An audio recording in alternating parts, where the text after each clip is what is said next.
El Señor es mi luz y mi salvación. ¿A quién temeré? El Señor es el baluarte de mi vida. ¿Ante quién temblaré?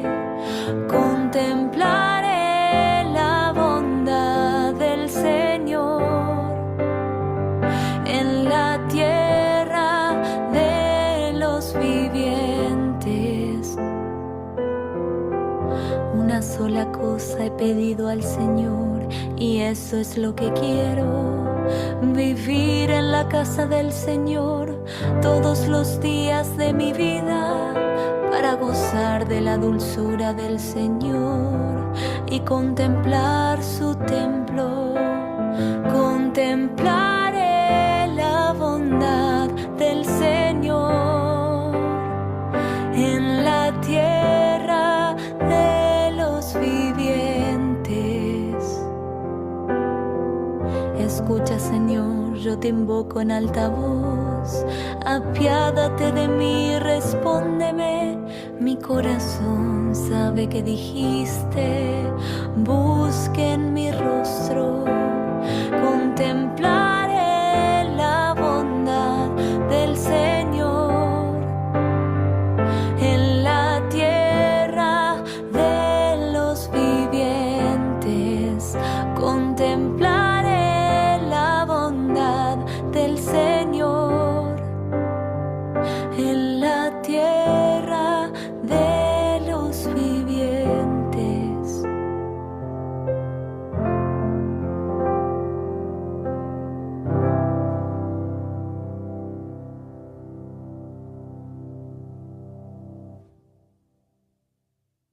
Hola, buenas noches. Qué gusto que Dios nos permite volvernos a encontrar este día, lunes 7 de octubre del año 2024, festividad Santo de la Virgen del Rosario, hoy 7 de octubre. Agradezco tu presencia, pero más le agradecemos todos nosotros, tú y nosotros, yo y todos los del grupo, a Cristo Jesús y a su poderoso Espíritu Santo, que nos tienen la misericordia de estar entre nosotros como todas las clases para atender y entender mejor su palabra. Por lo tanto, demos alabanza a Él y digamos todos unidos de corazón en el nombre del Padre, del Hijo y del Espíritu Santo. Amén. Padre nuestro que estás en el cielo, santificado sea tu nombre. Venga a nosotros tu reino. Hágase tu voluntad en la tierra como en el cielo. Danos hoy nuestro pan de cada día. Perdona nuestras ofensas, como también nosotros perdonamos a los que nos ofenden. No nos dejes caer en la tentación y líbranos del mal. Amén. Gloria al Padre, al Hijo y al Espíritu Santo, como era en el principio, ahora y siempre, por los siglos de los siglos. Amén. Y todos juntos invocamos al Espíritu Santo y decimos: oh Espíritu Santo, don de Dios y fuerza de lo alto, fuente de agua brotante de vida eterna, desciende y mora en nuestros corazones. Haznos verdaderos adoradores del Padre. Condúcenos a la plenitud de la verdad. Transfórmanos en testigos de Jesús para llevar su nombre hasta los confines de la tierra. Amén. Nuestra intención particular de esta noche, pues creo que es por todos conocida. En el día de ayer, 6 de octubre, el Papa Francisco nos exhortó y nos invitó a participar en un rosario, un santo rosario, de parte de todos nosotros los cristianos, invocando la paz en el mundo. Posteriormente, nos invitó a que hoy, día 7 de octubre, los que pudiéramos y tuviéramos posibilidades, hiciéramos ayuno. Yo te invito a que, si por alguna razón no tuviste oportunidad de participar en el Santo Rosario que se celebró en la Basílica de Santa María la Mayor en Roma, lo tienes en el chat de este grupo, te lo enviamos, así como también enviamos la carta que el Papa hizo y envió a Tierra Santa, lamentando la situación en que se encuentra toda esa zona geográfica del mundo. Es muy triste, es muy triste pensar que creo que hoy, como nunca, la amenaza de un conflicto de proporciones escalofriantes nos asedia, pero tenemos fe en Dios y tenemos fe en María Santísima, Madre de todos nosotros, por misericordia de Dios y custodia de la Iglesia. Y a ellos imploramos su compasión, su misericordia, que nos libren de los horrores de la guerra y que protejan a todos los necesitados en todas las zonas del mundo en que hay conflictos bélicos. Desafortunadamente, nos hemos centrado la mayoría en el conflicto bélico de Israel y los grupos terroristas de la zona, porque hoy, circunstancialmente, cumple un año de haberse desatado este conflicto. Pero no quiere decir que sea el único. Ya tenemos más de 2 años también con el conflicto entre Ucrania y Rusia, y muchísimos años más con otros conflictos bélicos que más o menos suman como 20 lugares en que hay problemas en este mundo. De verdad, estamos necesitados de una paz profunda, de una paz sincera, honesta, que surja del corazón de cada uno de nosotros, porque solamente así podremos lograr salir adelante. Y pues te vuelvo a invitar, si no participaste por la razón que fuera en rezar el Santo Rosario el día de ayer o el día de hoy, hazlo. Esto digo el día de ayer porque pues sabemos que a partir de las 6 de la tarde, de las 5 de la tarde en algunos lugares geográficamente, se considera el día siguiente. Ya por esa razón, este rosario, aunque era eh, para el día de la Virgen del Rosario, hoy día 7 de octubre, se celebró ayer después ya en la tarde del día 6 porque litúrgicamente corresponde a este día. Pero repito, si no tuviste oportunidad de hacerlo, ayer tienes los elementos para poderlo hacer, tienes la grabación de este Santo Rosario y te invito de verdad a que de corazón lo hagas. Y me permito invitarte. Este mes de octubre es el mes del Rosario. Así como mayo es el mes de María, como septiembre es el mes de la Biblia, el mes de octubre es el mes del Rosario.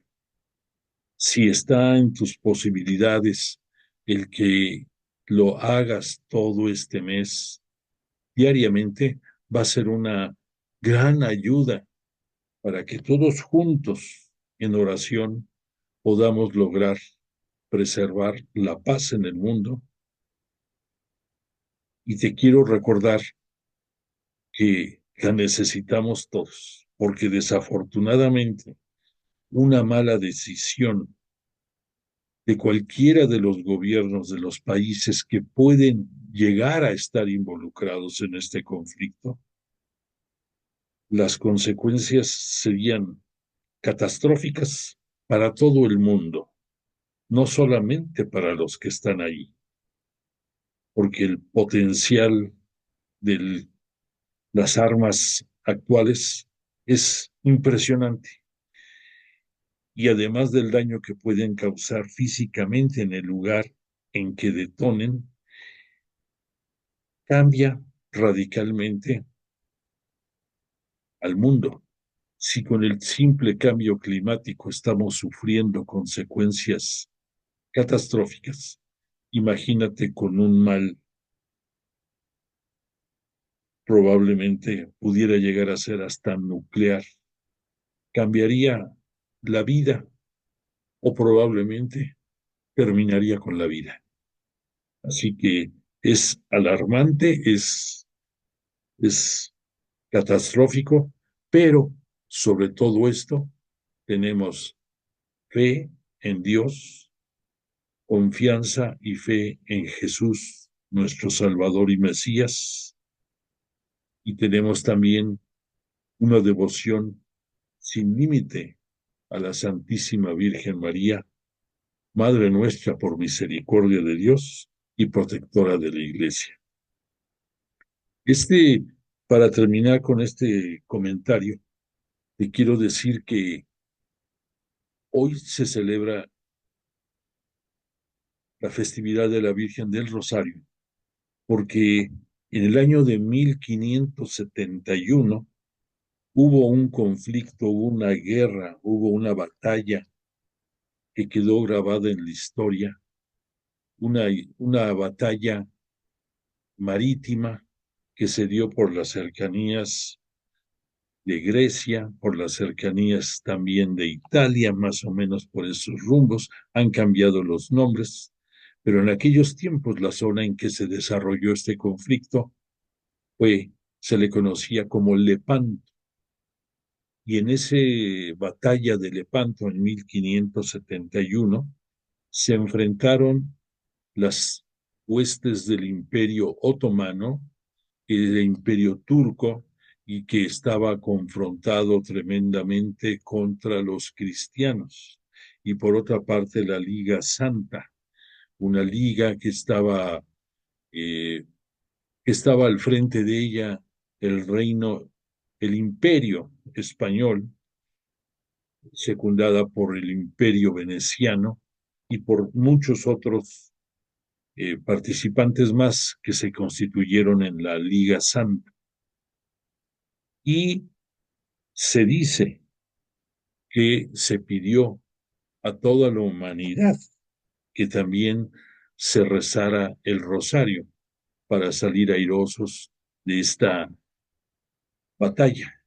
Y fue una batalla que está en la historia documentada, en el que murieron muchísima gente, más o menos 50,000 personas que perecieron en el mar, un sinnúmero de galeones de ambas partes, pero a fin de cuentas la victoria fue para la Liga Santa y eso frenó el desarrollo de las religiones contrarias al cristianismo y pues cambió el curso de la historia. Como un dato curioso, en esta batalla participó Miguel de Cervantes Saavedra, el autor del Quijote, y de ahí viene su sobrenombre, su mote de El Manco de Lepanto, porque en esa batalla, como consecuencia de heridas, perdió una mano y por eso se le conoce como el Manco de Lepanto. Bueno, ese es un dato nada más breviario cultural, pero lo importante es resaltar la fuerza y el poder de la oración cuando unidos todos de corazón participamos por un objetivo común de piedad, de misericordia y de verdad necesitamos que esto continúe, que esta oración, que esta entrega de nuestro corazón por preservar al mundo, por preservar este mundo que le vamos a dejar a nuestros hijos, a nuestros nietos, que puedan seguir gozando de la belleza de la creación que puedan seguir disfrutando de la hermosura de la naturaleza.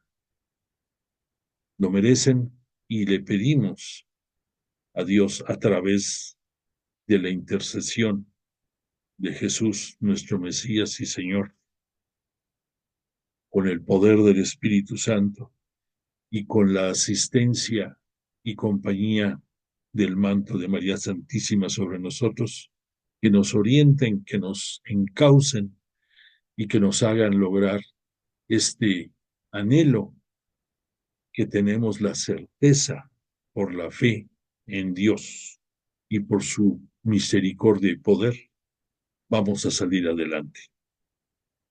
Bueno, pues abrimos la sesión de esta noche, la abrimos con el Salmo número 27 de la nomenclatura hebrea, que corresponde al 26 de la nomenclatura griega.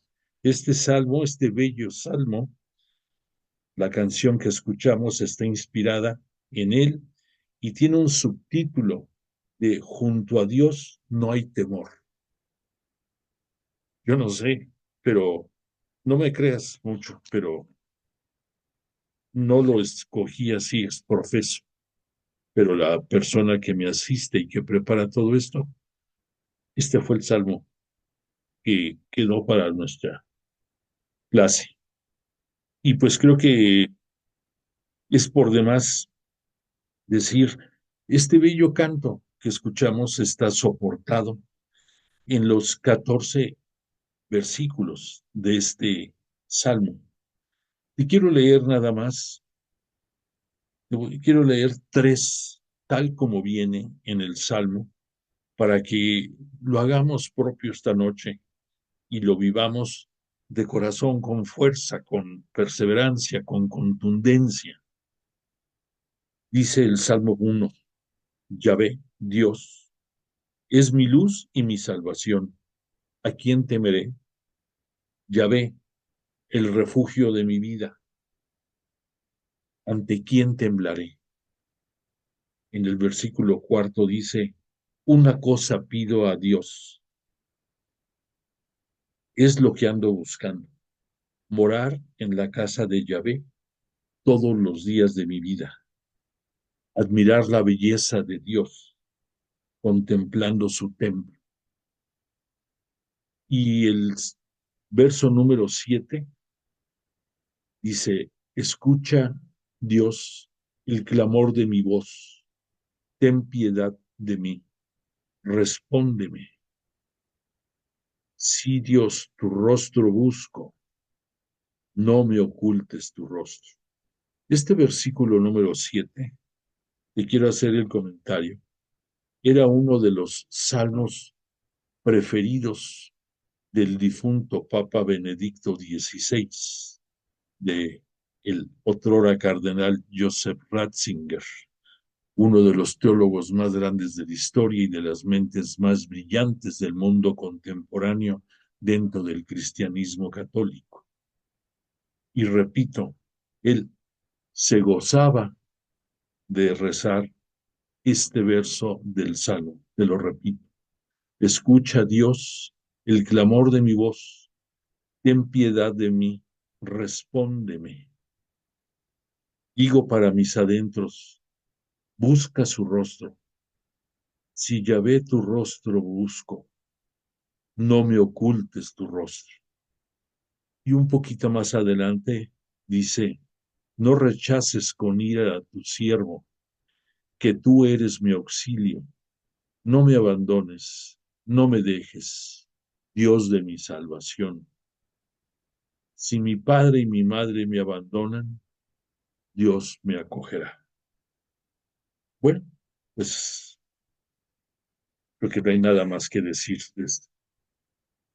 Pasando a otro punto, te lo agradezco mucho tu consideración de que hayas disculpado que el lunes de la semana pasada no tuvimos nuestra clase de Biblia de ese día.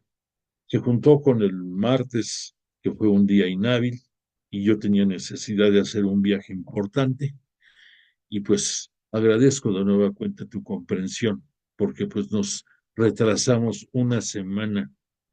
Por cierto, te quiero decir, esta semana me llevó a reflexionar en lo que este curso de las epístolas de Pablo han significado para todos nosotros.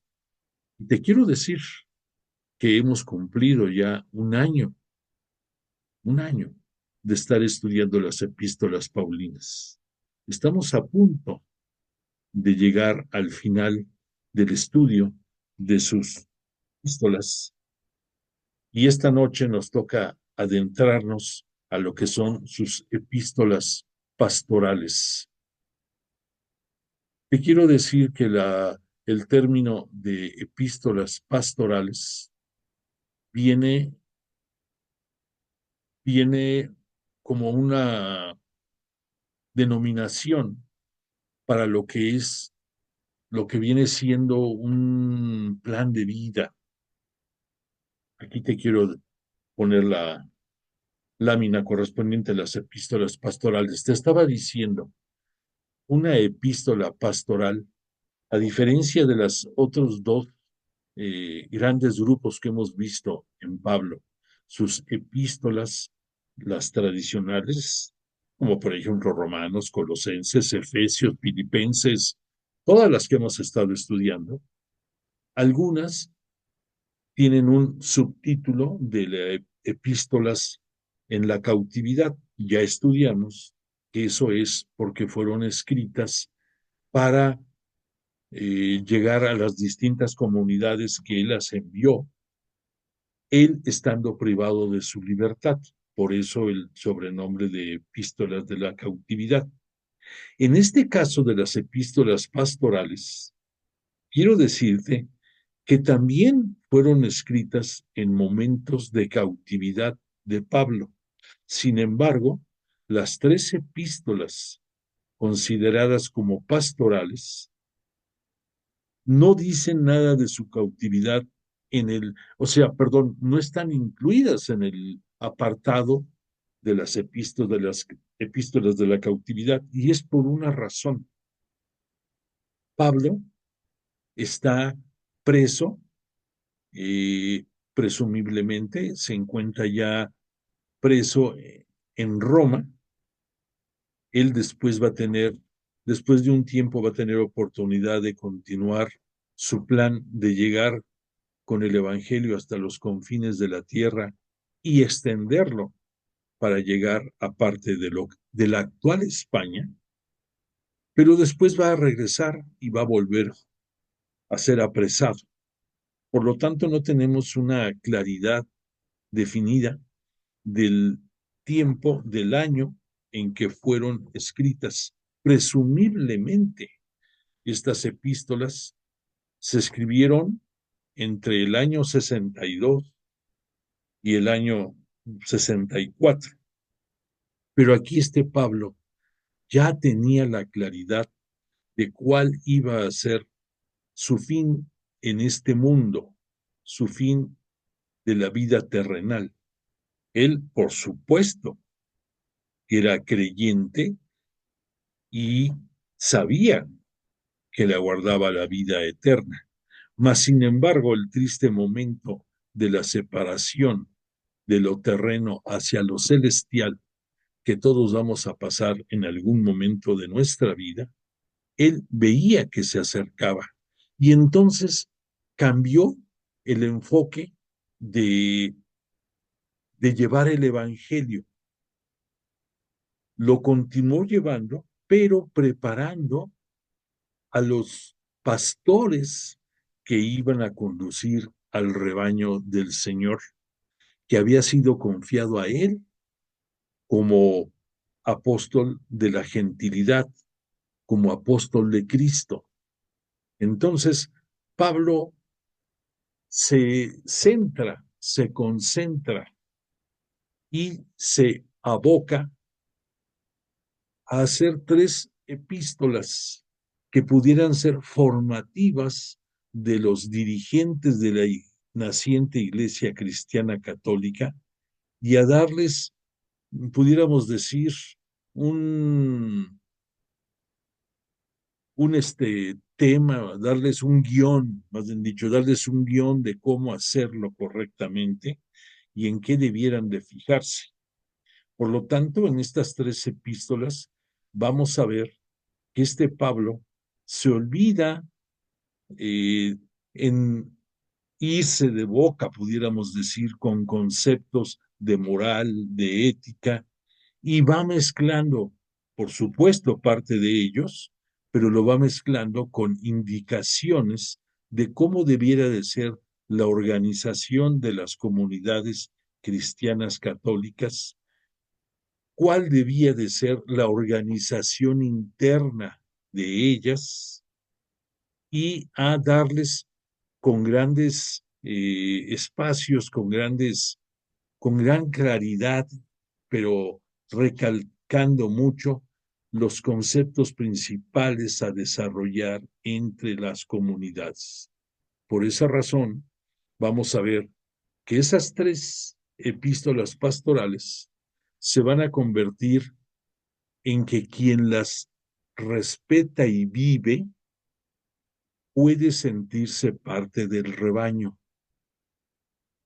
Entonces, la gran diferencia cuando tú mencionas la palabra pastoral es que te está invitando a leer, entender, hacer condición de vida diaria, vivir en pocas palabras lo que estás aprendiendo, hacer ejemplo de ellas ante la comunidad y de ser posible, como lo hemos dicho, llevar la palabra hasta los confines de la tierra.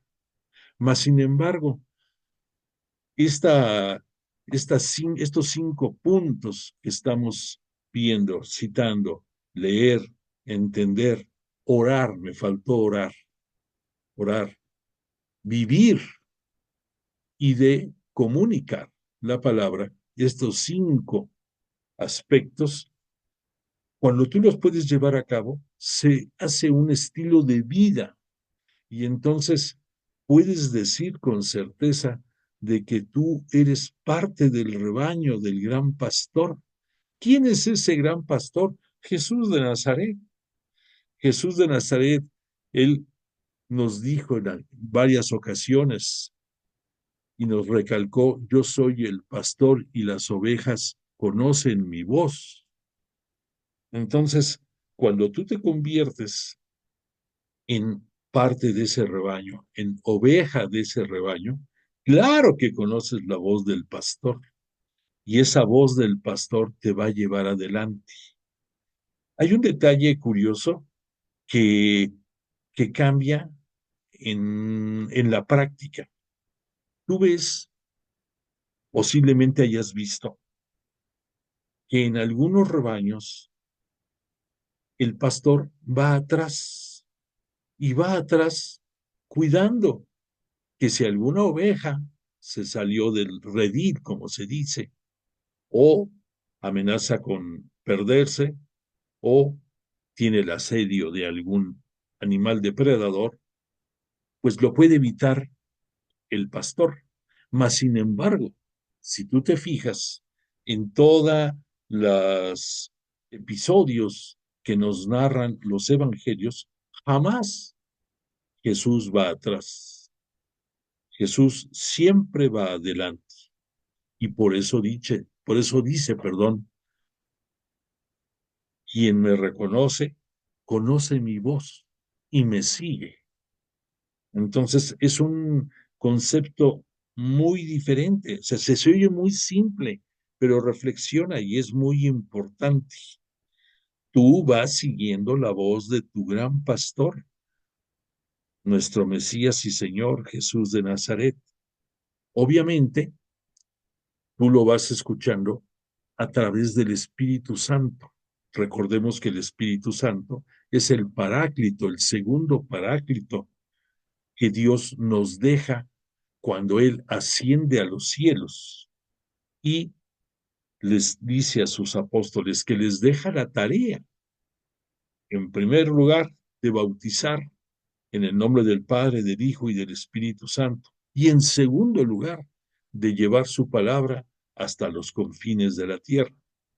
Y esto lo van a lograr con el envío del Espíritu Santo hacia ellos de parte de Jesús de Nazaret, que se lo pide, le suplica al Dios Padre, lo haga, que esa carga adicional de Espíritu Santo sea enviada a sus apóstoles.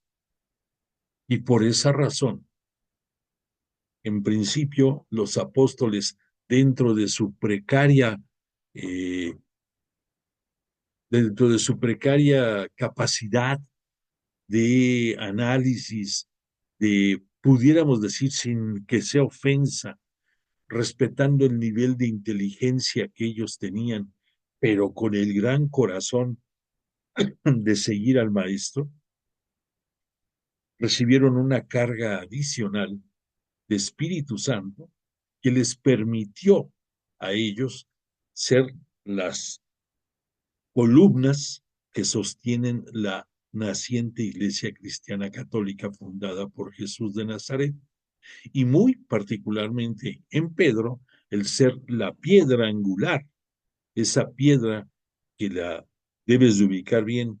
Jesús fue la primer piedra angular y le cede esta prerrogativa a Pedro de ser piedra angular de su iglesia. Y la piedra angular, para que te ubiques, si tú ves un, una entrada que tiene de medio círculo esta entrada y que va teniendo piedras y en la parte central superior hay una piedra que parece mentira, pero es la que le da fuerza y sostén a todo el marco de ese arco. Esa piedra angular, como lo fue y sigue siendo Jesús para todos nosotros, nuestro Mesías y Señor, dentro de la Iglesia Cristiana Católica, es Pedro quien asume esa postura de ser la piedra angular. Pero esto no sería posible sin la asistencia del Espíritu Santo, la tercera persona de la Santísima Trinidad, que se quedó entre los apóstoles y se quedó entre nosotros desde el momento mismo en que fuimos bautizados. Y que entonces, además de los dones que nos concedió por misericordia de Dios y por el poder del Espíritu Santo y de intercesión de Jesús, por esto, esos dones, cuando los vamos poniendo al servicio de nuestra propia iglesia y de nuestro prójimo, porque recordemos, decimos de nuestra propia iglesia, pero iglesia es un sinónimo de todos los que le integramos, independientemente de la condición jurídica o jerárquica o como entidad social que tú ubicas el nombre de iglesia. Todos somos iglesia. Entonces, cuando decimos iglesia y cuando decimos prójimo, estamos hablando de los mismos integrantes de la iglesia que somos todos. Entonces, cuando como integrantes de la iglesia y después de que recibimos los dones del Espíritu Santo, los ponemos al servicio de la propia iglesia, de nuestros semejantes, entonces pasan a ser carismas. Un carisma es distinto a un don. Un don es un regalo, es un don, es un obsequio que tú tienes, pero de nada te sirve ese obsequio si no lo pones al servicio de la comunidad, si no lo pones al servicio y te vuelves tú el más humilde de todos por dar servicio a los demás. Cuando logras tú eso, ese don o esos dones recibidos se transforman en carismas que te permiten acercarte más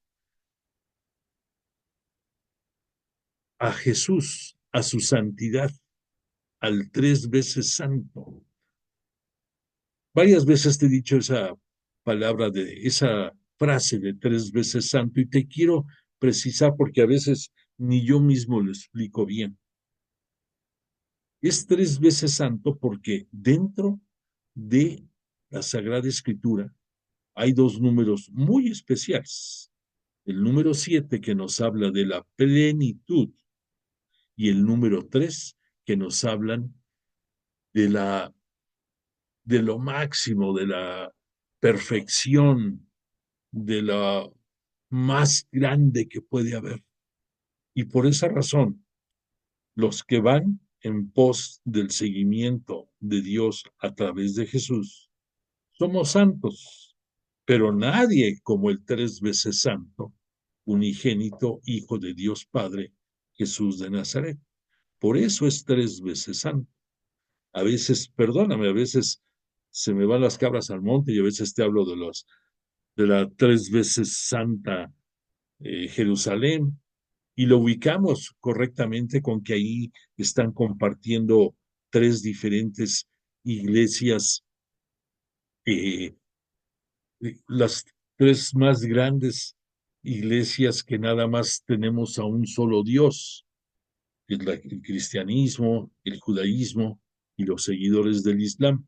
Pero también Jerusalén tiene el atributo de 3 veces santa, por lo mismo, porque era la ciudad en donde está el templo de Dios y que ese templo de Dios se transformó posteriormente y por la muerte en cruz de Jesús de Nazaret se convierte él en el nuevo templo y por lo tanto también pues va de la mano una expresión de la otra. Bueno, ese pequeño detalle que te quise nada más precisar, porque a veces, perdóname, a veces el entusiasmo y a veces las cabras se me van al monte y quiero que quede claro eso. Bueno, entonces estábamos con que este Pablo, preocupado por su inminente muerte física, terrena, sabe que tiene que preparar mejor a sus dirigentes. Y hay dos muy especiales a los que quiere dirigirse. Uno es Tito y otro es Timoteo. Recordarás que en el caso de Tito, cuando este Pablo estaba en Corinto, dentro de dentro de los años más o menos 53, 54, más o menos, estaba muy preocupado porque había mandado unas cartas a través de Tito, recordarás, y esas cartas fueron consecuencia del gran dolor que sentía este Pablo, moral, por la forma en que había sido agredido, que entonces él envió unas cartas tratando de ubicar a la comunidad y las mandó a través de Tito.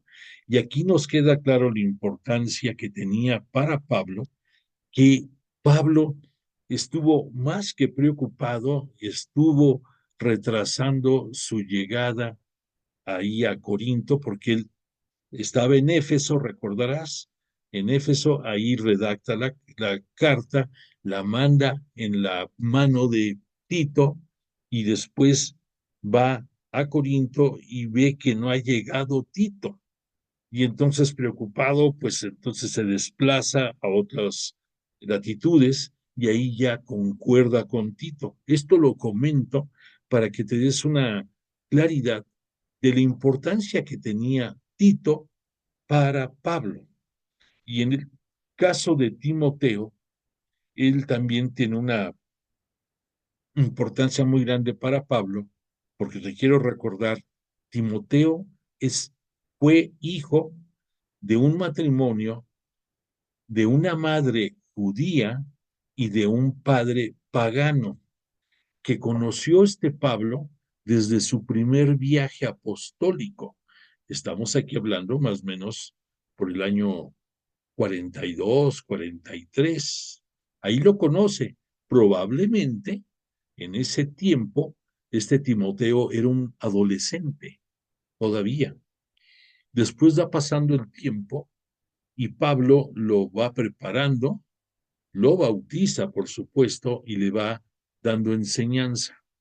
Pero sabedor de que este Timoteo tenía, como dijeran por ahí, mucho rating entre la comunidad judía, él sabía que no iba a ser bien aceptado Timoteo si como hijo de judía no tenía realizada la circuncisión, porque recordemos que la circuncisión es el signo visible entre los judíos de que pertenecen al pueblo elegido de Dios, al pueblo de Yahvé. Entonces, el propio Pablo le practica la circuncisión a Timoteo, y esto es razón para que se convierta en un problemón esto, porque dices, ¿cómo Pablo, que estuvo abogando porque la circuncisión no tenía que ser un elemento para ingresar a la iglesia cristiana católica? Y es más, ahorita me trae a la memoria el propio Tito, cuando en el año 51 va Pablo a Jerusalén a entrevistarse con Pedro, con Juan y con el jefe de la iglesia católica, cristiana católica en Jerusalén, que era Santiago, el primo del Señor. Lo acompañó también Tito, me trajo a la memoria ahorita eso, lo acompañó, y el tema fundamental de esto era que Pablo, pudiéramos decir, era el promotor de la idea de que no debía de ser obligado para entrar a la iglesia cristiana católica el que si no habías tú sido judío, tuvieras que circuncidarte.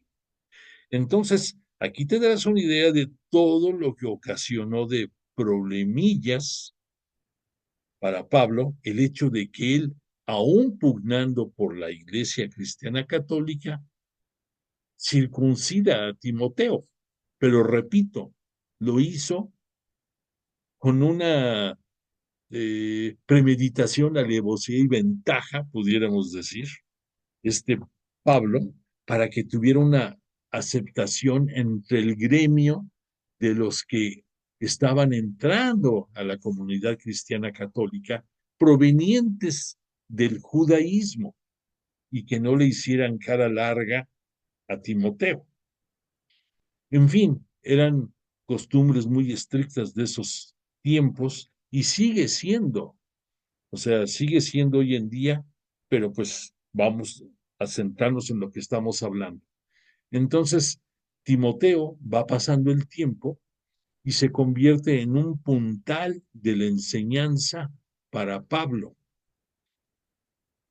Y está este Pablo con la intención de prepararlo lo mejor posible a Timoteo.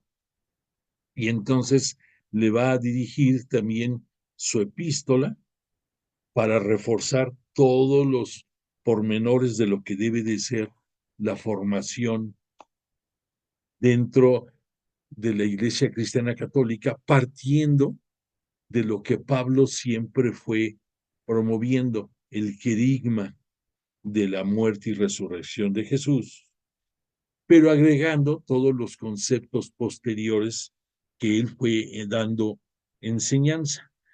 Quiero hacerte otro comentario ahorita para que no nos confundamos. Aquí en esta epístola a Tito, que por cierto, te quiero decir, la epístola a Tito y la epístola a Tito es muy breve, son 3 capítulos. Y en el caso de la epístola a Timoteo, son 2 diferentes epístolas. Una que son 6 capítulos correspondientes eh, a la primera epístola, y la segunda epístola tiene nada más 4 capítulos. Entonces te darás cuenta de que más que nunca en estas epístolas, Pablo se fue a lo medular, se fue a lo importante. Y hay 2 aspectos que tenemos que considerar. Por un lado, el aspecto teológico y doctrinal, que es la enseñanza que Pablo le va a estar pidiendo, tanto a Tito como a Timoteo, que sea el contenido de las enseñanzas. Pero por otra parte, Aquí tenemos un punto interesante que está aquí en el punto número 1, que dice organización de las iglesias. Las iglesias como comunidad tenían diferentes áreas de influencia. Entonces estaba una influencia administrativa, estaba una iglesia, otra influencia asistencial, había una tercera actividad que era la de socorrer al prójimo, y había otra más de que era de la observancia de, de la vida diaria. Entonces, vamos a ver que este Pablo va a tratar de irle dando forma a esta organización, pero no debemos de confundirnos porque vamos a tocar que se va a hablar de episcopos, que los episcopos es la forma antigua de referirse a los actuales obispos. Por otra parte, vamos a tener el nivel de los presbíteros y vamos a tener el nivel de los diáconos. Y dentro de los diáconos, vamos a ver que hay diáconos varones y también hay diaconisas, y que estas diaconisas no eran por fuerza las esposas de los diáconos, sino que eran mujeres que se dedicaban a la labor asistencial. En el caso de los presbíteros, ellos, su función fundamental era abocarse a la formación y a la doctrina. Y dentro de los presbíteros, inspirado este Pablo en el concepto de cómo se manejaba dentro del judaísmo el, las asambleas. Entonces, inspirado en eso, dentro de los presbíteros se elegía al episcopo. O sea, no es como ahora, para que no nos confundamos. Hoy en día vemos que el obispo, que su responsabilidad primordial en estos mundos, en este tiempo actual, es vigilar a los pastores, que los pastores vienen siendo los presbíteros o sacerdotes para nosotros. En aquellos tiempos de Pablo, los episcopos eran electos dentro de los presbíteros, que por otro lado, tanto episcopos como presbíteros y como diáconos eran personas, eran hombres, eran varones casados, que debían de tener, entre otras cualidades, una franca aceptación por la comunidad. Entonces, ese es otro de los grandes cambios con lo que ahora conocemos nosotros como obispos, presbíteros y diáconos, que solamente, que los que son de carrera, pudiéramos decir, los que son dentro del sacerdocio, dentro de los que tienen manos consagradas, ellos ahora pues son fieles al celibato, no son casados, no pueden ser casados. Existen en el transcurso de la historia algunos presbíteros que llegaron a ser casados y que después de que enviudaron, decidieron seguir la carrera sacerdotal y llegaron a ser sacerdotes o presbíteros. Pero no nos confundamos, ¿eh? O sea, te lo estoy diciendo esto porque es importante, porque luego vamos a ver conceptos en estas epístolas y no debemos de confundirnos. Entonces, repito, tanto episcopos, presbíteros y los diáconos en los tiempos de Pablo y por recomendación también de él mismo, debían de ser casados con buen prestigio y que supieran bien el abocarse a su ministerio, a su labor. Pero si tú te das cuenta, dentro de ellos no estamos citando a nadie que se encargara del culto. ¿Por qué? Porque el culto seguía siendo en las iglesias domésticas, en las casas de los integrantes de la iglesia, en el que compartían las, el ritual, el memorial del pan, de la fracción del pan, pero no era esto celebrado por ninguna autoridad religiosa. Entonces se centraban los episcopos, los presbíteros y los diáconos a su función sin meterse en lo cultual. Sin embargo, vamos a ver en el transcurso del desarrollo de la epístola ciertos detalles que pertenecen al culto. Pero ahorita te estoy hablando a grosso modo de lo que esto significa. Entonces, repito que también vamos a ver en el desarrollo de esta epístola que se encontraban algunas diaconisas. Y vamos a darnos cuenta también que en el desarrollo de estas epístolas nos van a citar más a las mujeres,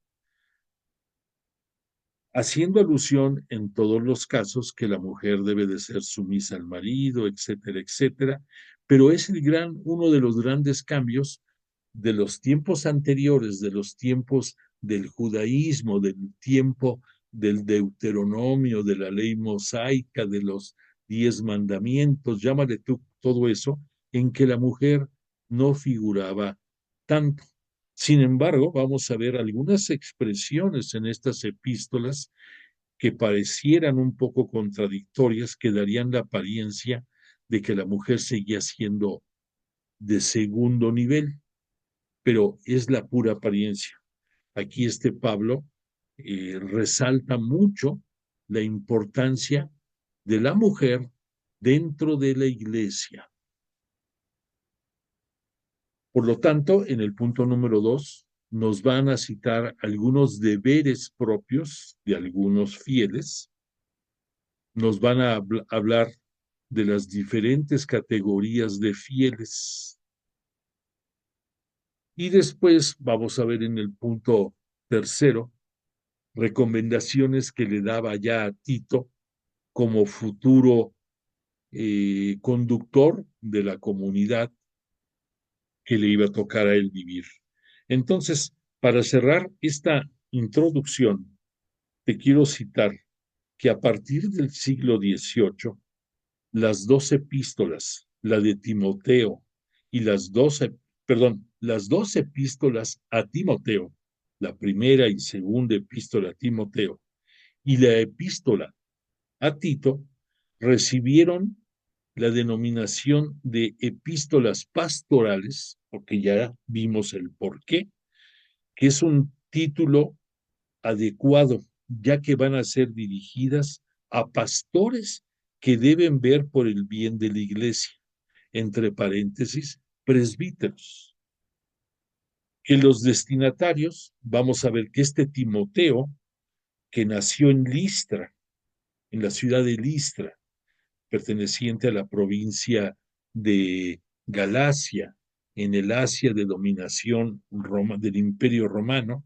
Como te comenté, era hijo de un padre pagano, o sea, de un padre no judío, y no solamente no judío, porque recuerda que no judío era el que no era, era un gentil, pero cuando se nos pone el título de pagano, quiere decir que viene de una formación idólatra, de una cultura idólatra, como pudiera ser todos los que venían de Babilonia, de Persia y de muchos otros imperios colindantes que tenían adoración por muchas deidades.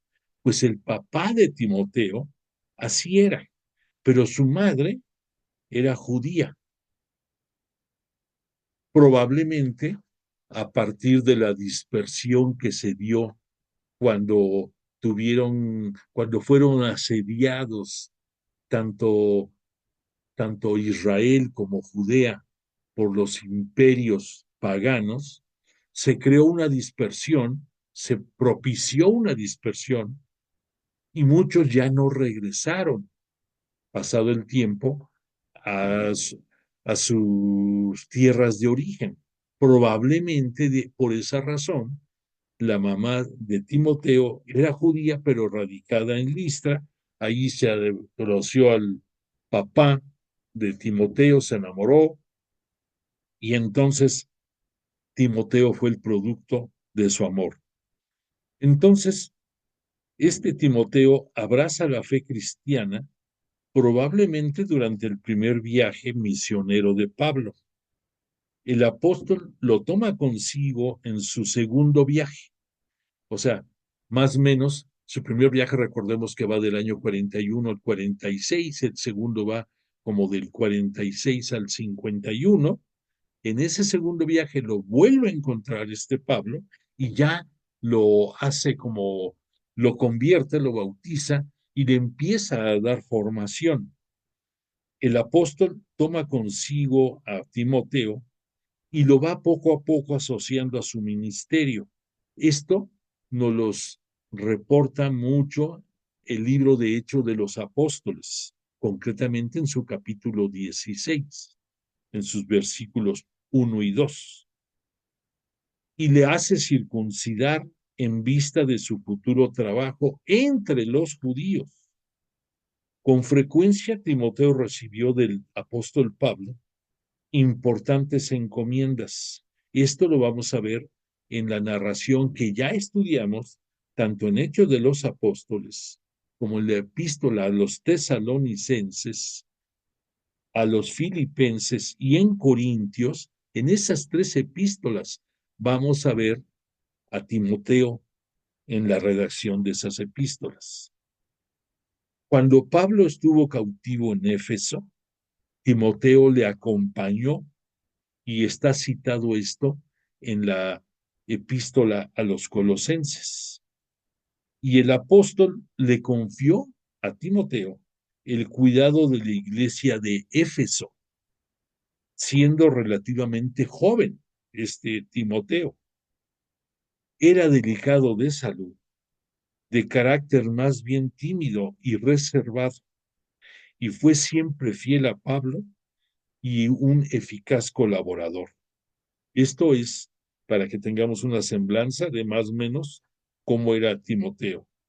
En el caso de Tito, Tito es de origen pagano. Él sí no viene del judaísmo, él era pagano. Por lo tanto, no fue obligado a circuncidarse para poder entrar ya a la Iglesia Cristiana Católica. Acompañó a Pablo, como te dije, a lo que conocemos como el Concilio de Jerusalén. Esto nos los narra tanto Hechos de los Apóstoles como la epístola a los Gálatas.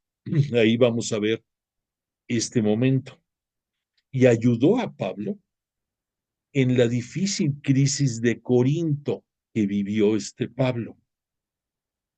Esto lo vemos también descrito en la epístola a los Corintios, en la segunda epístola a los Corintios, concretamente en su capítulo 7. Fue organizado y hombre de las confianzas de Pablo. Supo captar su benevolencia del apóstol y los corintios, y fue enviado por Pablo a Creta, a la isla de Creta, muy cerca también de esa zona de Éfeso, para organizar las iglesias en esa isla, en Creta. Después te puedo decir que por los datos de la vida de Pablo, que nos ofrece el libro Hechos de los Apóstoles y las propias epístolas, lo que el propio Pablo puso, no es fácil situar a las epístolas pastorales en el cuadro de la vida de Pablo.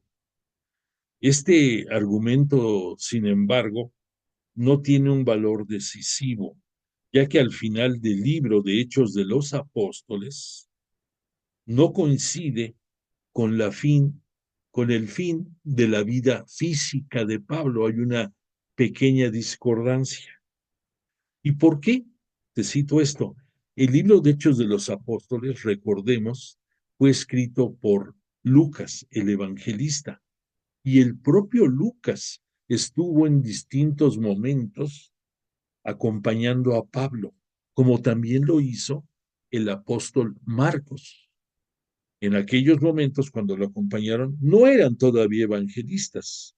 Era Lucas el médico y era Juan Marcos, el primo de Bernabé, que había había introducido a Pablo en su primer viaje por todo el Asia.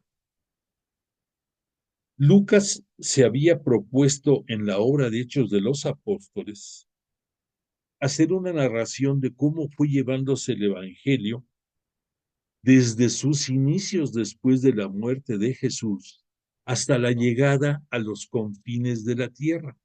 Al decir confines de la tierra, ya sabemos para nosotros es Roma, la ciudad origen del imperio, dominante de todas las grandes proporciones de tierra de aquel tiempo, de muchas naciones, pueblos, eran el poder.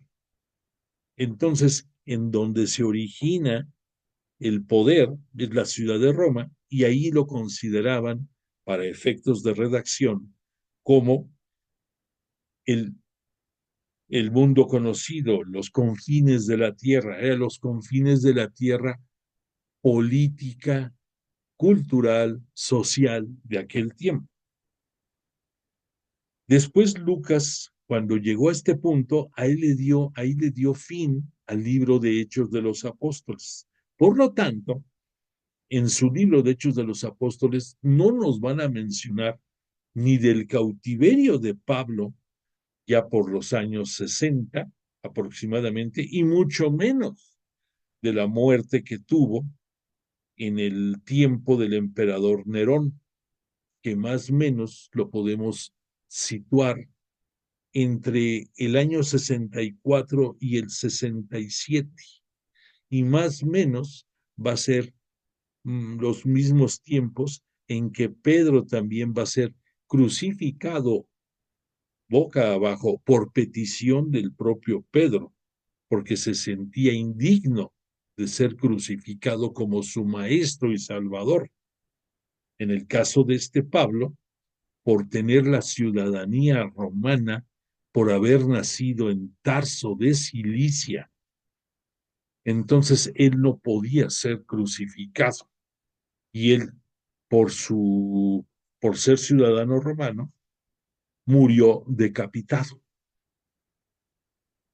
Entonces, las epístolas pastorales no pueden estar situadas en el libro de Hechos de los Apóstoles, porque no tiene nada que ver con que llegara el Evangelio a a los confines de la tierra. Son epístolas consideradas como formativas de Pablo hacia Tito y Timoteo.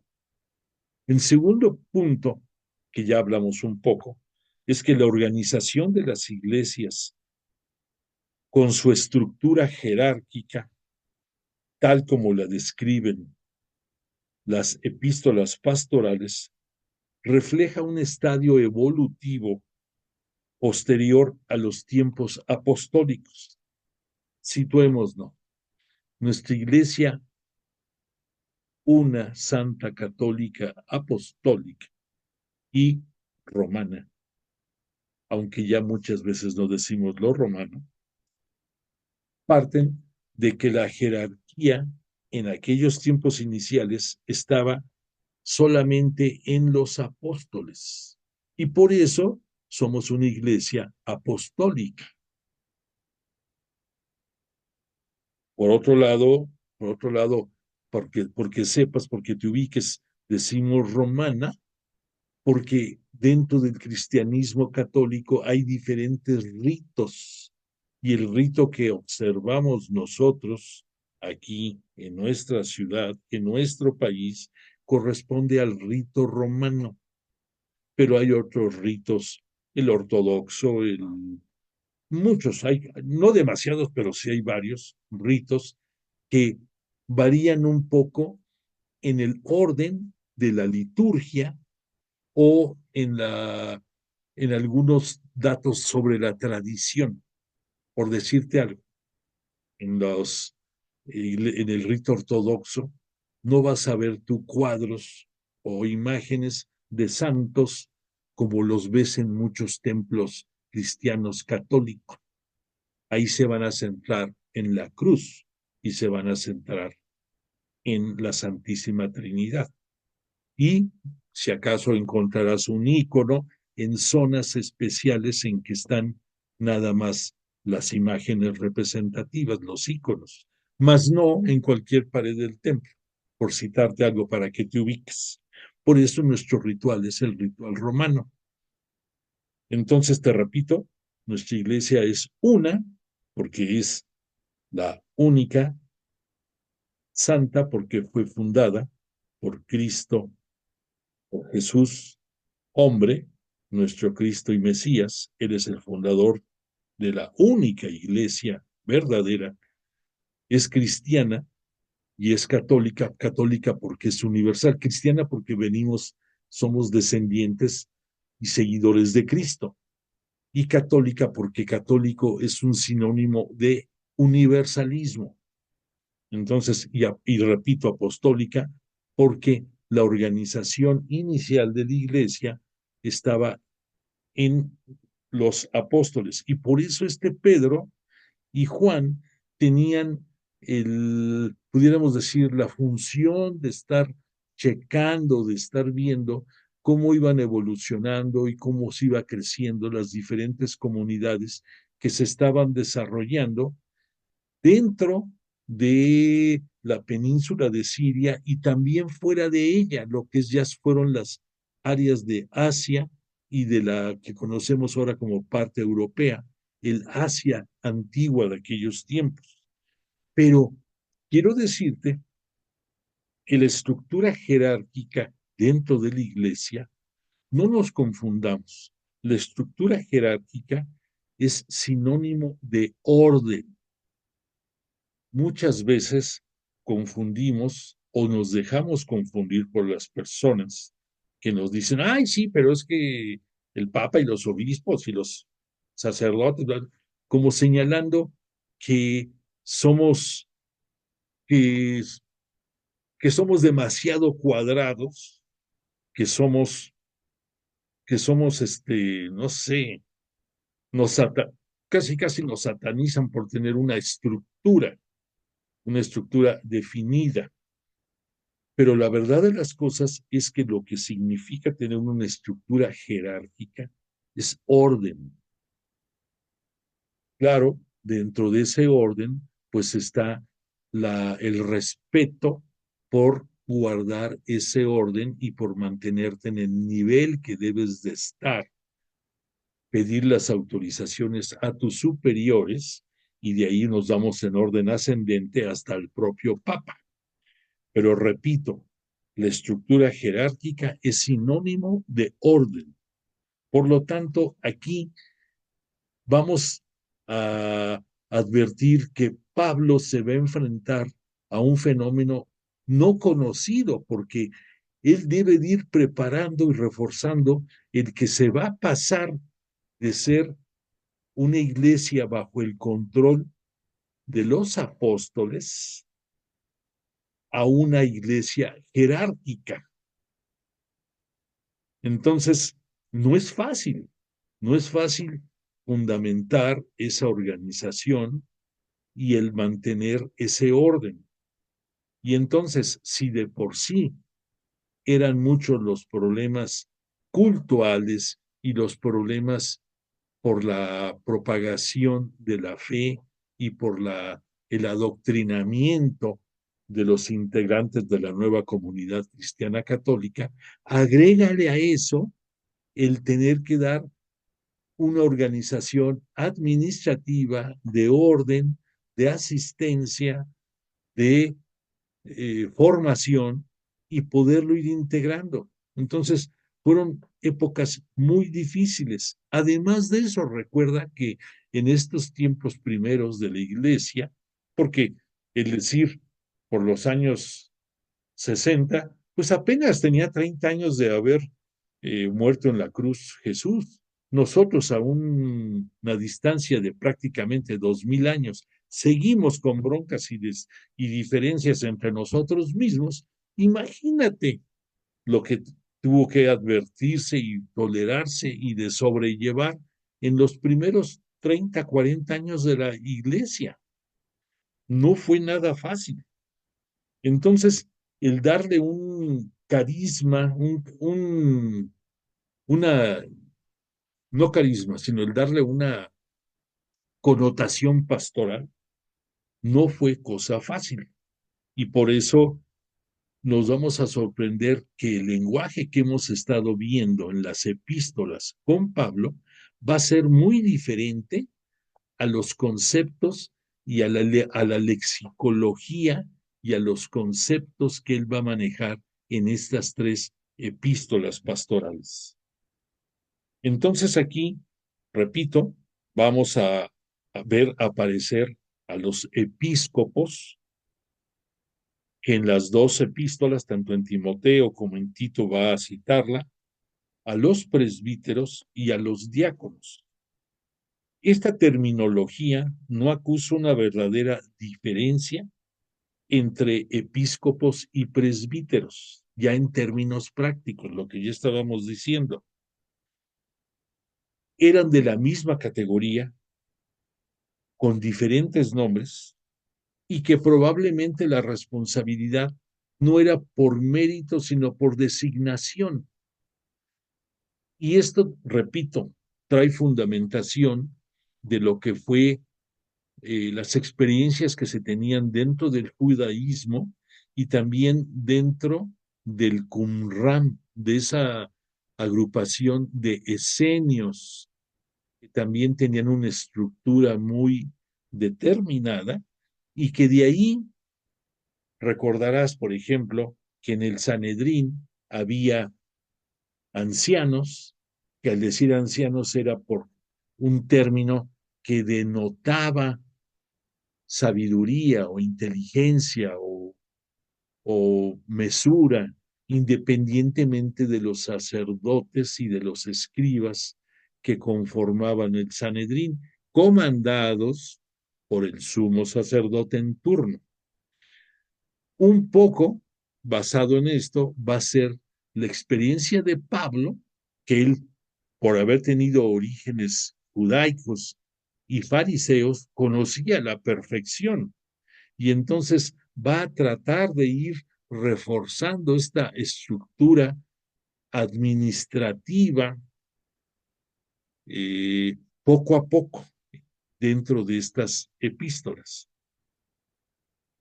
No obstante, podemos ver bien en las epístolas pastorales que se siente ya una necesidad de una organización más sólida y estable.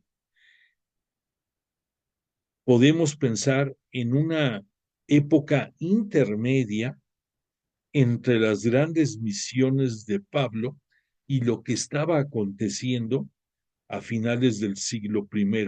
Además, te quiero recordar que por la influencia eh, de todas las creencias paganas que había, se había desarrollado dentro de la influencia griega y romana, se había desarrollado mucho el politeísmo y también se había desarrollado mucho las filosofías gnósticas y las filosofías heréticas y las filosofías muchas más, que querían darle fundamento a todos los fenómenos desde el punto de vista naturaleza, que pensaban que Dios no era relevante, que querían justificar todo por medio de fenómenos físicos y por medio de influencia cosmogónica. Al decir cosmogónica, me refiero a lo que muchos creían de esas deidades que habitaban en el cielo intermedio, en el segundo cielo, que para los judíos eran ángeles, pero para los gnósticos eran entes que manejaban el tiempo y el espacio y que eran los que influenciaban en esas actividades y tendencias gnósticas. Y todo esto se dio mucho en las postrimerías del siglo primero y en el siglo segundo. Entonces, agrégale a todo lo que hemos estado hablando esta influencia tremenda sobre la iglesia naciente. Y entonces vas a entender que se estaba enfrentando Pablo a un panorama difícil, difícil en que dejando a un lado lo doctrinal, había también que darle fortaleza a la organización.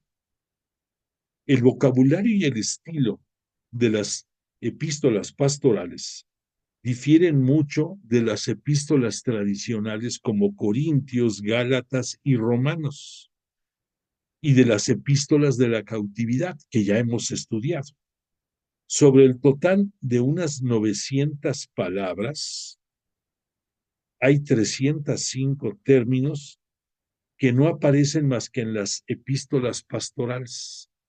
O sea, difiere mucho la redacción de lo que, del estilo escriturístico de Pablo en las epístolas tradicionales a la forma en que lo hacen en las pastorales.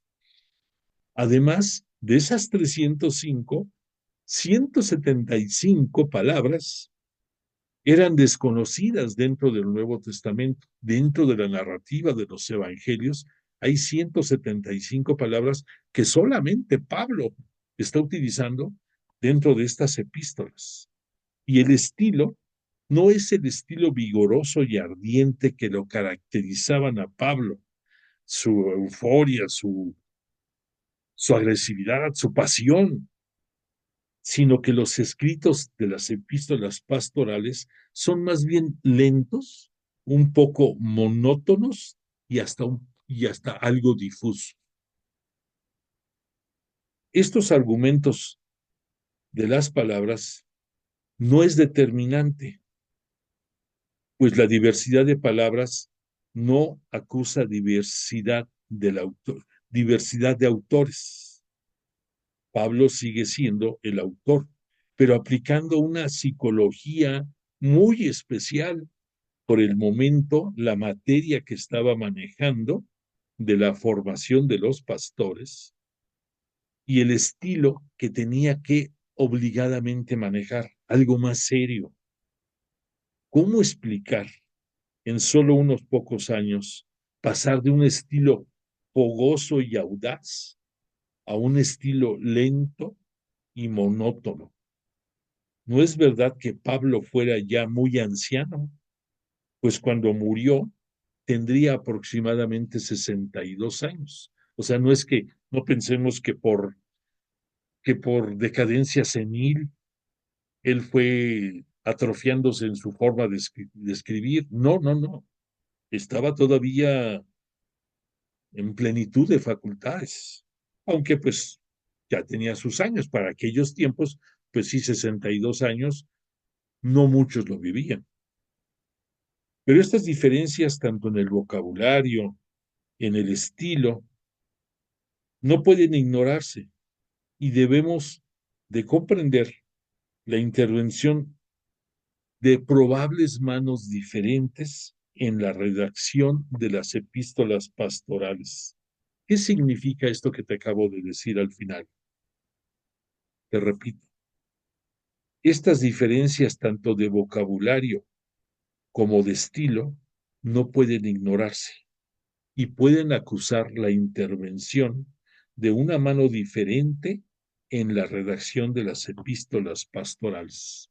Esto significa que es probable, como decimos los estudiosos de la Biblia, que quizás en la epístola primera a Timoteo, aunque fue escrita sus aspectos fundamentales dentro de los años 62 y 64, Pablo, al estar preso, pudo dedicarse a escribir estas epístolas porque pues tenía muchas cosas en su mente, pero su intención era llegar a esto.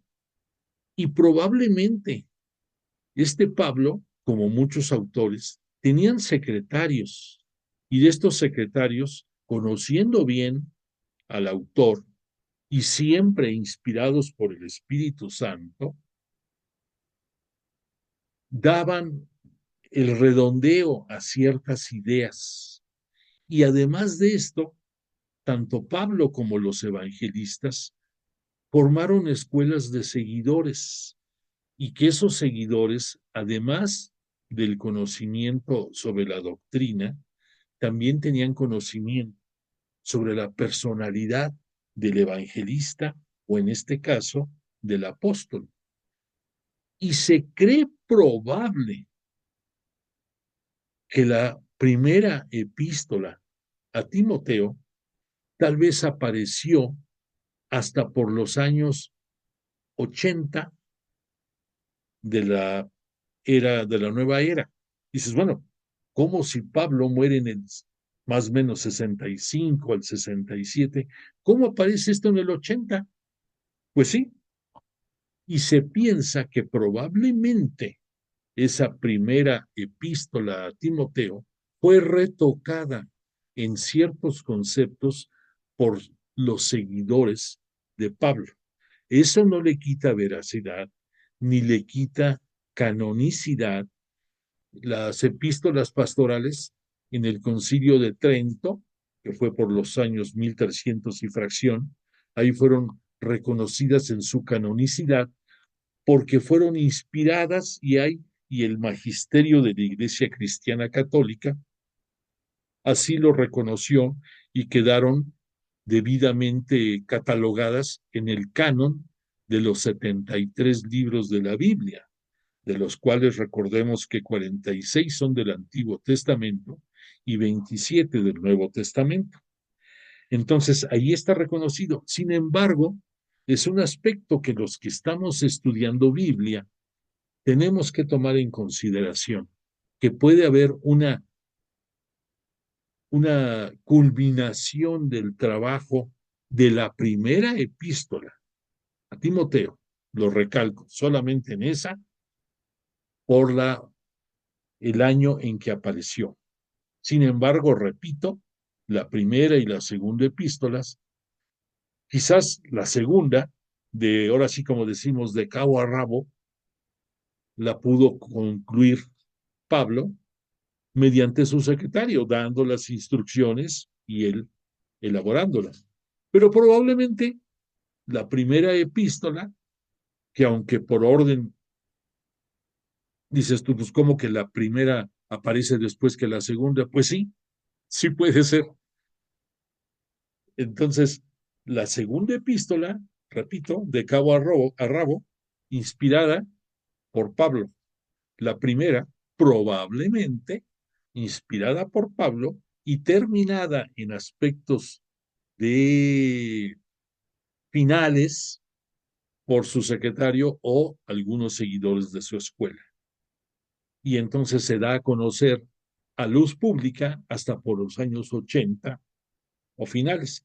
No quiere decir eso que no hubiera llegado a las manos de Timoteo en el momento apropiado. ¿Por qué? Pues porque piensa, piensa, Timoteo, ahorita no te puedo decir en qué año murió, pero imagínate que hubiera muerto y que después apareciera la epístola. Se han llegado a dar casos así, pero entonces eso supondría que Timoteo ignoró recibir esa primera epístola, y no es el caso.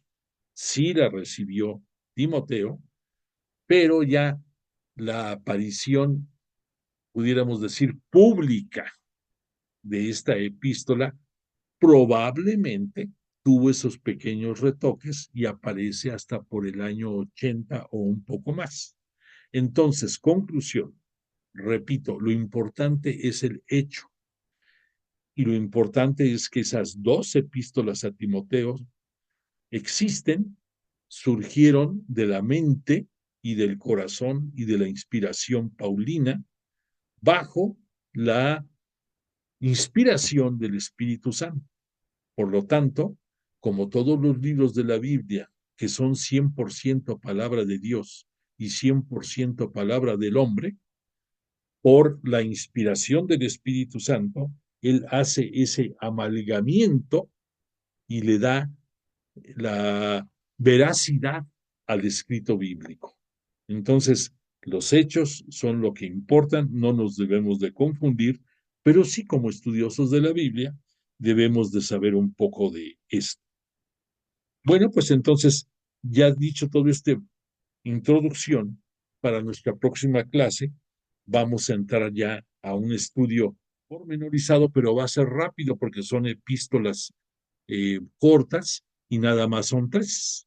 Entonces, muy probablemente en este mismo mes de octubre acabaremos el estudio de las epístolas pastorales y de las epístolas paulinas. Por lo tanto, esta noche agradezco la presencia de Jesús de Nazaret y de su poderoso Espíritu Santo entre nosotros y a ti, el que hayas estado atento a las explicaciones. Te pido que no dejes de dar constancia de tu asistencia y deseo para ti y tu familia que tengan una bendecida semana. No dejes de orar el rosario, el Santo Rosario, pues todos lo necesitamos y que Dios nos bendiga a todos. Que tengas una bonita noche y te pongo la canción de cierre. Gracias de tu presencia.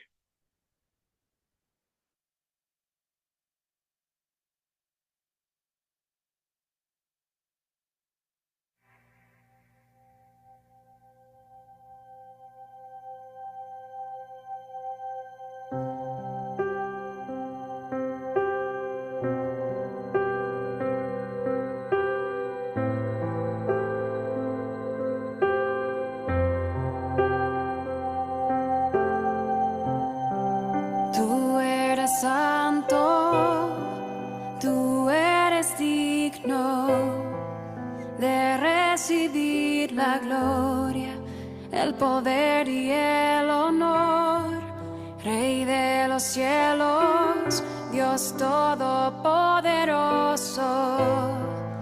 Ante tu nombre todo ser se postre, Señor.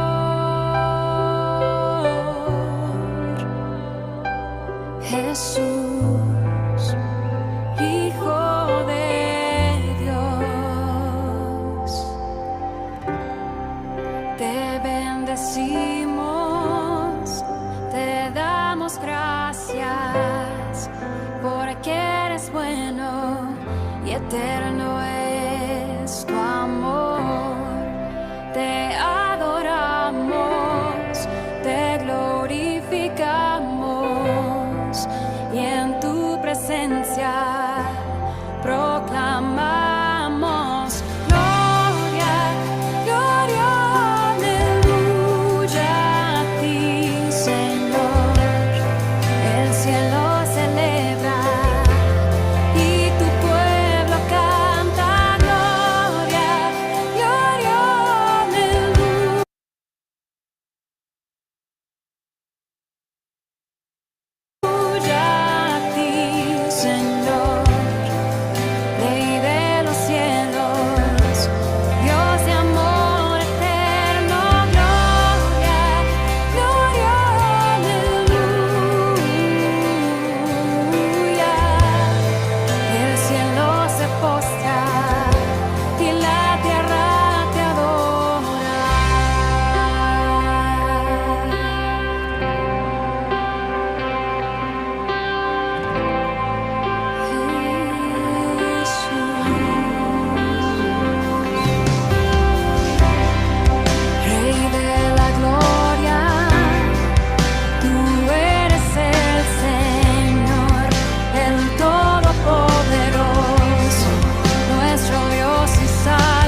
cielo se postra